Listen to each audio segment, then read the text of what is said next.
Durante años recorrió las pantallas de televisión como el héroe perfecto. Entonces, de repente, en 1952, Clayton Moore desapareció del programa. Nadie sabía por qué. ¿Fue por dinero? ¿Fue por control? El actor sustituto fracasó estrepitosamente. Cuando Moore regresó, nunca habló de lo sucedido. Luego, en la década de 1980, una impactante demanda intentó quitarle la máscara para siempre. El verdadero hombre detrás del llanero solitario libró batallas mucho más oscuras que cualquier villano de la serie. Jack Carlton Moore nació el 14 de septiembre de 1914 en Chicago.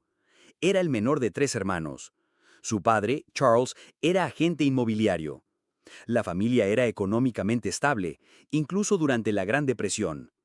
Mientras muchas familias lo perdían todo, los Moore tenían una asistenta e incluso una casa de vacaciones en Canadá.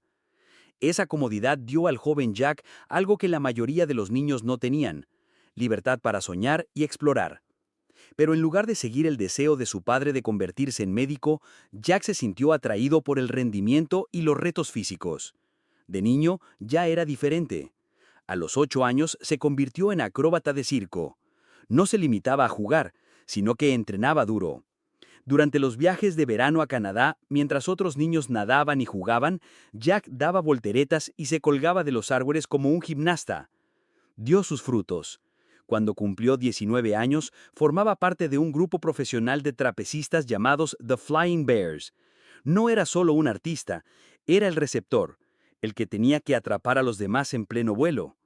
Era peligroso y exigente, pero a él le encantaba. Ese mismo año, en 1934, se inauguró la Feria Mundial de Chicago. Millones vinieron a ver el futuro, y Jack Moore estaba ahí, actuando por encima de las multitudes. Hacía espectáculos todos los días, deslumbrando al público con su fuerza y precisión. No era solo entretenimiento, era exposición. La gente empezó a fijarse en él. Los cazatalentos vieron algo más que sus volteretas. Vieron su cara amable y su carisma. Eso lo llevó a un nuevo mundo: el modelaje. En Nueva York, Moore firmó con la agencia John Robert Powers. Era un gran negocio. Powers era una de las principales agencias de modelos de la época. La estatura de Moore, su fuerte mandíbula y sus ojos brillantes encajaban a la perfección. A finales de los años 30, su rostro aparecía en anuncios, catálogos y revistas. Parecía el ideal americano. El modelaje le proporcionó ingresos y contactos en la industria, pero aún así faltaba algo. Las fotos eran silenciosas. Jack quería mudarse. En 1938 tomó una decisión arriesgada. Dejó Nueva York y se fue a Hollywood. No le esperaba un gran papel, solo esperanza, una cartera y sus habilidades atléticas. En esos primeros años cogió todo lo que pudo. Pequeños papeles, papeles secundarios, dobles. Pero mientras otros se quejaban, Moore lo trató como un entrenamiento. Observaba cómo los actores decían sus líneas. Aprendió cómo se movían las cámaras.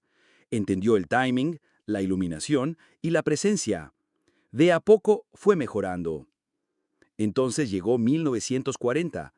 Un productor llamado Edward Small intervino. Le gustaba el aspecto y el talento de Jack, pero pensó que su nombre era demasiado sencillo. Así que Jack se convirtió en Clayton Moore. El cambio de nombre no era solo una cuestión de marca, marcó un cambio. Clayton Moore creía ahora que estaba hecho para la pantalla.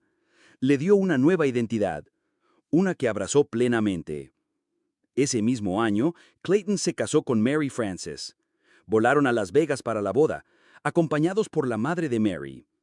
Una escapada de Hollywood llena de emoción. Pero no duró. Menos de 2 años después, se divorciaron.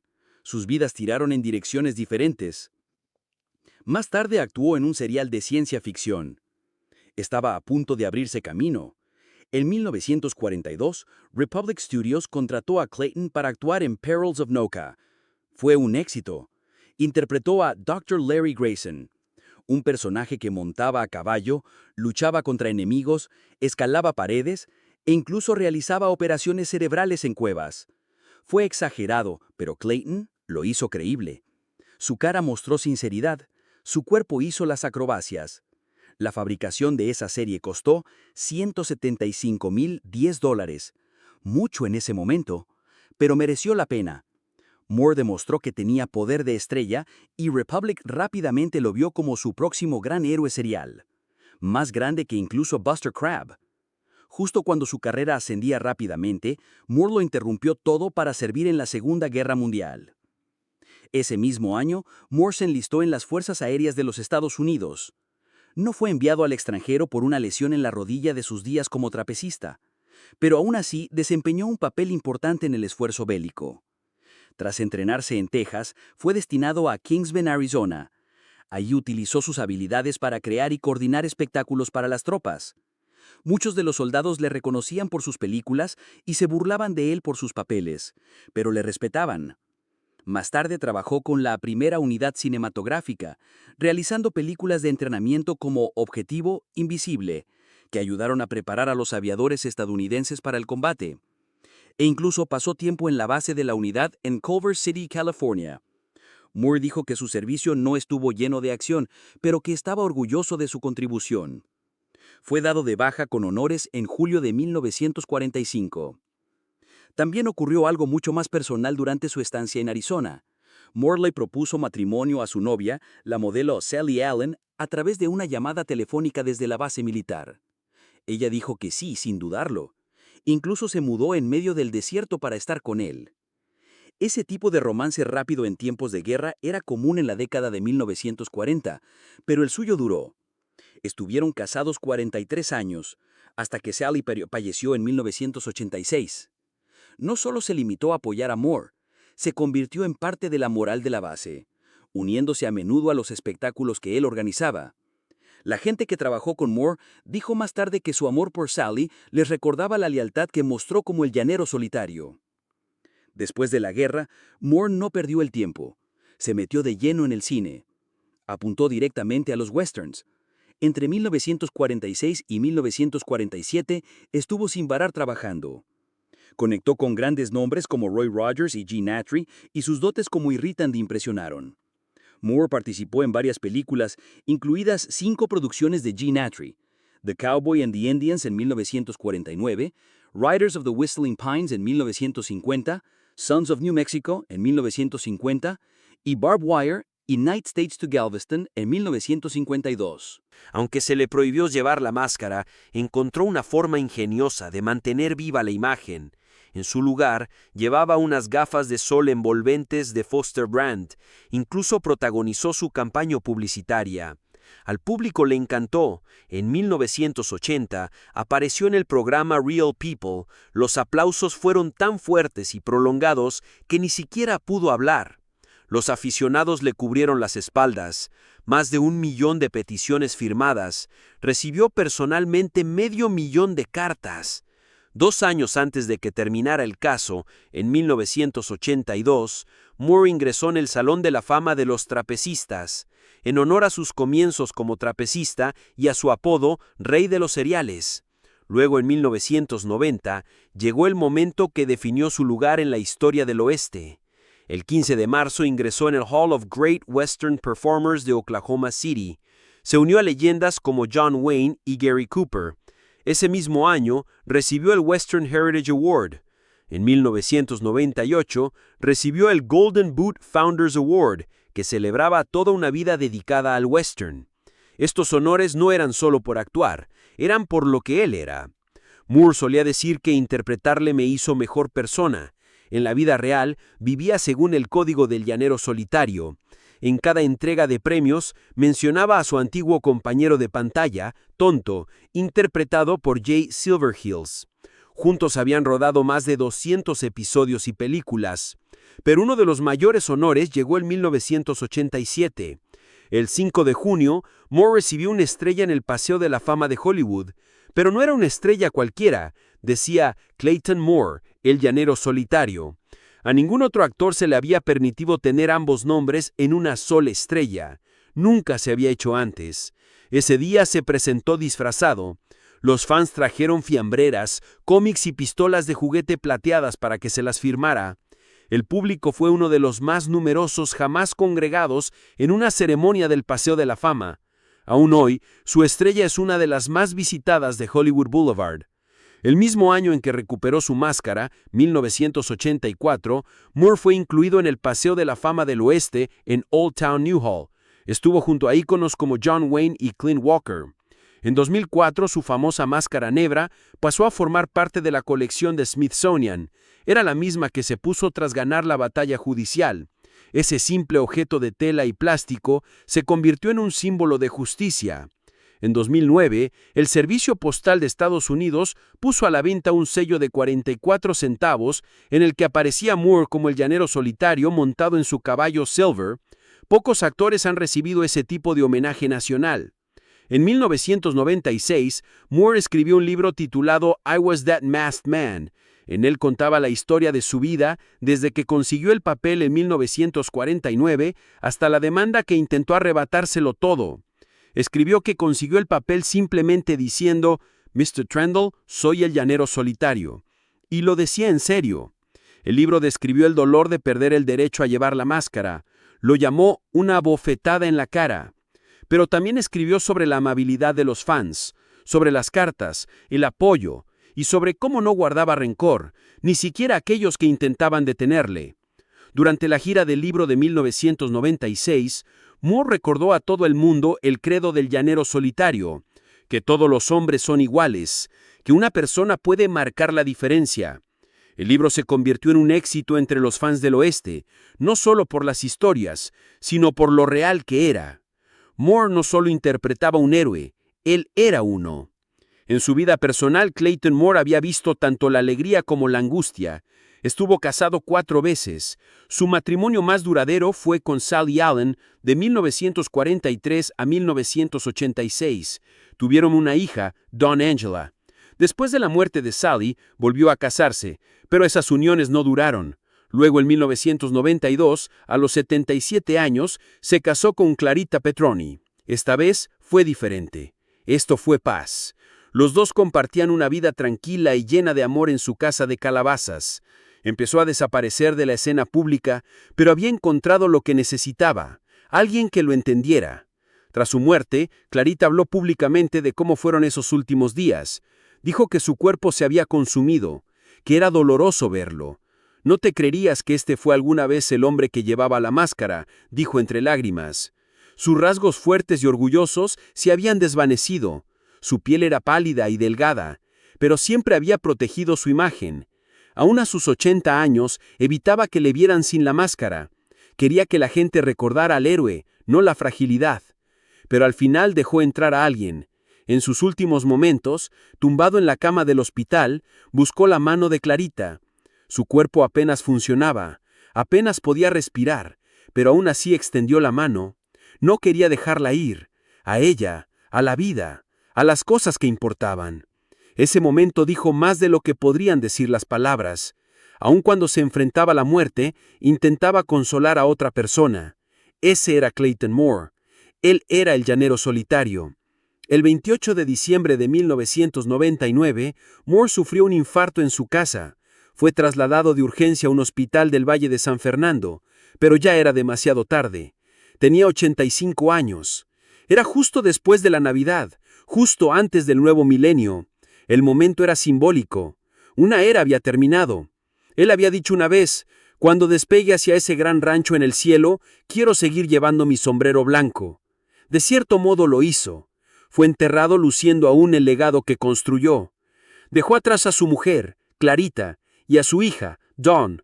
Pero más allá de eso, dejó atrás una leyenda. Una leyenda construida no solo sobre programas de televisión y películas, sino por cómo vivió. Rodó 169 episodios del Llanero Solitario, hizo incontables apariciones, pero también inspiró a millones a vivir con honor, valor y compasión. Gracias por ver este video. Confiamos que lo haya cautivado. Por favor, suscríbase, dele a me gusta. Si quiere ver las últimas noticias de celebridades, solo tiene que hacer clic en el video que aparece en su pantalla. Nos vemos allá. Los episodios volvieron a sentirse bien. E incluso después de que la serie terminara el 6 de junio de 1957, Moore no paró. Durante los siguientes 40 años hizo apariciones públicas como el llanero solitario. Filmó anuncios, apareció en programas de entrevistas, llevaba al personaje consigo a todas partes. Incluso recitaba el credo del llanero solitario en los actos. En 1979, un tribunal intentó impedirle llevar la máscara, pero Mort se defendió y ganó el derecho a seguir interpretando el papel que amaba. Las cosas también cambiaron bastidores. En 1954, el empresario Jack Rather compró los derechos del personaje. No solo trajo de vuelta a Moore, sino que gastó su propio dinero para filmar la última temporada en color. Aunque ABC aún emitía en blanco y negro, creía en el futuro de la serie. Rather también lo llevó a los cines. Le siguieron dos largometrajes: El llanero solitario, 1956, que recaudó $1,55 millones en Estados Unidos, y El llanero solitario y la ciudad perdida del oro, de 1958, rodada en color Eastman, ambas protagonizadas por Moore y Tacones de Plata, y ambos se convirtieron en clásicos de culto. Clayton Moore siguió siendo famoso mucho después de que terminara la serie de televisión de El llanero solitario. Durante los años 60 y 70, mantuvo vivo el personaje haciendo anuncios. Uno para Gino's Pizza Rolls en 1972 fue especialmente memorable. Incluso trajo de vuelta a su antiguo coprotagonista, Jay Silverheels.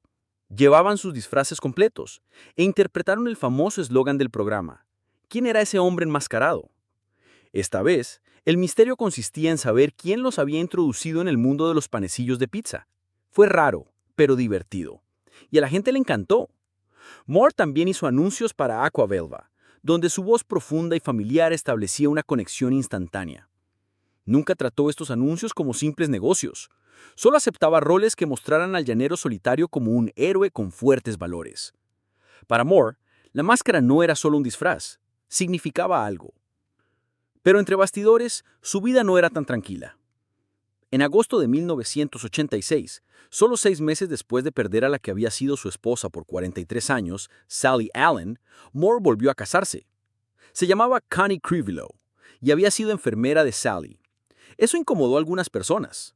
El matrimonio no duró. En 1989 se había acabado. Sin embargo, en octubre de 1986, la pareja fue noticia por algo heroico. Ayudaron a un conductor herido en una autopista de California. Moore ya tenía 70 años, pero se lanzó a ayudar, muy parecido al personaje que interpretaba. Después del divorcio, las cosas se pusieron difíciles. Moore estaba envejeciendo, luchando con su identidad y librando una batalla legal que lo sacudió hasta la médula. En agosto de 1979, hubo una sorprendente demanda. La Jack Rather Corporation, propietaria de los derechos del llanero solitario, consiguió una orden judicial que impedía a Moore llevar la máscara en público. Moore tenía 65 años. Había interpretado al llanero solitario en 221 episodios y realizado innumerables apariciones durante casi 30 años. Pero la compañía de Rather estaba planeando una nueva película del llanero solitario. Temían que la presencia continua de Moore confundiera a las personas y arruinara su inversión de $18 millones. El día de la vista, Moore se presentó vestido de vaquero, con sombrero blanco y máscara. El juez le pidió que se quitara el sombrero. Moore se fue en silencio. La máscara era demasiado importante para él. Ese pleito era más que legal, era profundamente personal. El juez, Vernon Foster, dictaminó que Moore ya no podía llevar la máscara ni llamarse a sí mismo el llanero solitario en público. Fue un golpe devastador. La decisión se basó en una antigua cláusula del contrato de Moore y en un caso anterior en el que el hijo de Bela Lugosi no pudo conservar los derechos a la imagen de Drácula de su padre. Durante el caso, el abogado de Rather llamó cruelmente a Moore esquizofrénico y demasiado viejo para ser el llanero solitario. Moore dijo después que le sentó como una bofetada. Hasta el juez admitió que simpatizaba con Moore, pero dijo que la ley era clara. Terminaba así un capítulo que había durado desde 1949. Pero Moore no se rindió. En 1980 se asoció con Foster Grant Sunglasses. Si no podía llevar máscara, usaba gafas de sol. Apareció en la campaña ¿Quién está detrás de esas Foster Grants?, junto a estrellas como Raquel Welch y Woody Allen. En los anuncios, seguía llevando el sombrero blanco, la camisa azul y el pañuelo rojo, pero sin máscara. Los niños que veían esos anuncios empezaron a pensar que el llanero solitario era el hombre de gafas de sol. Fue un movimiento inteligente. Entre 1980 y 1984, Moore se mantuvo en vista pública sin infringir las reglas del tribunal. Las gafas se convirtieron en un nuevo tipo de símbolo. Luego llegó la película La leyenda del llanero solitario, estrenada en 1981. Fue un fracaso. La película de $18 millones recaudó solo 12 millones, perdiendo 6 millones. El actor principal, Clinton Spilsbury, era un desastre. Tenía buen aspecto, pero no sabía actuar. Sus líneas eran tan malas que los productores reemplazaron toda su voz por la de otra persona, James Keach. Intentaron mantenerlo en secreto, pero los críticos se enteraron. Gene Cecil movó la cantera y dijo, la única pregunta que se hará la gente en el futuro será, ¿quién lo interpretó?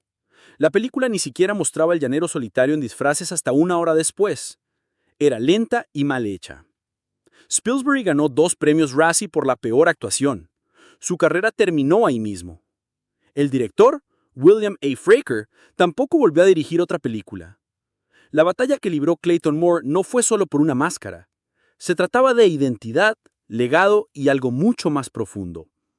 En septiembre de 1984, después de 5 largos años de guerra legal, el hombre que había interpretado al llanero solitario desde 1949 consiguió por fin el derecho a llevar de nuevo la máscara. El caso se arrastraba desde 1979, liderado por Jack Rather, propietario de los derechos del personaje. Pero el 20 de septiembre, Rather retiró súbitamente la demanda. Pocas semanas después, el 4 de noviembre, murió de cáncer. Algunos creyeron que ante la muerte Rather había cambiado de opinión. El 17 de octubre de 1984, el agente de Moore recibió la carta que acabó con todo. La viuda de Jack, Bonita Granville Rather, escribió que a Clayton Moore se le permitió de nuevo llevar la máscara del llanero solitario. Así de fácil, la fucha se acabó. Pero Moore no había esperado en silencio. Una de las primeras señales de lo que estaba por venir fue The Crimson Ghost, el fantasma carmesí, en 1946, donde interpretaba a un héroe enmascarado. Aunque sin acreditar, también hizo apariciones como invitado en programas como The Gene Autry Show y The Range Rider. Estos papeles ayudaron a dar forma a la imagen de tipo duro, pero de buen corazón que le definiría más tarde. Luego llegó el papel que realmente demostró su talento. En 1947, Moore interpretó a Jesse James en Jesse James Rides Again. Se rodó en menos de un mes y costó $180,497. El Jesse de Moore no era solo un forajido, era un hombre tratando de hacer el bien. El público se enganchó. Era intenso, rápido y tenía un toque peligroso que hacía que el personaje pareciera real. La interpretación fue tan buena que Republic Pictures encargó inmediatamente una secuela. En abril de 1948, Moore regresó para las aventuras de Frank y Jesse James. El rodaje fue aún más rápido, solo 21 días, y contó con un presupuesto de $14,998. Las acrobacias fueron emocionantes, y aunque Tom Steele se encargó de las escenas más peligrosas, Moore se ocupó en gran medida de escribirlas. Estos 2 seriales de 13 capítulos eran inusuales, porque la mayoría de los seriales de la República tenían 15 capítulos, pero funcionaron. Demostraron que Moore podía encabezar una franquicia e interpretar a un héroe con muchas capas. En 1949, George W. Trendle, responsable de la exitosa versión radiofónica, buscaba a alguien que llevara a su héroe enmascarado a la televisión. No quería a cualquier actor. Necesitaba a alguien que pareciera, se moviera y sonara como la justicia misma. Clayton Moore entró a la audición y declaró, «Mr. Trendle, soy el llanero solitario». Esa confianza no estaba vacía.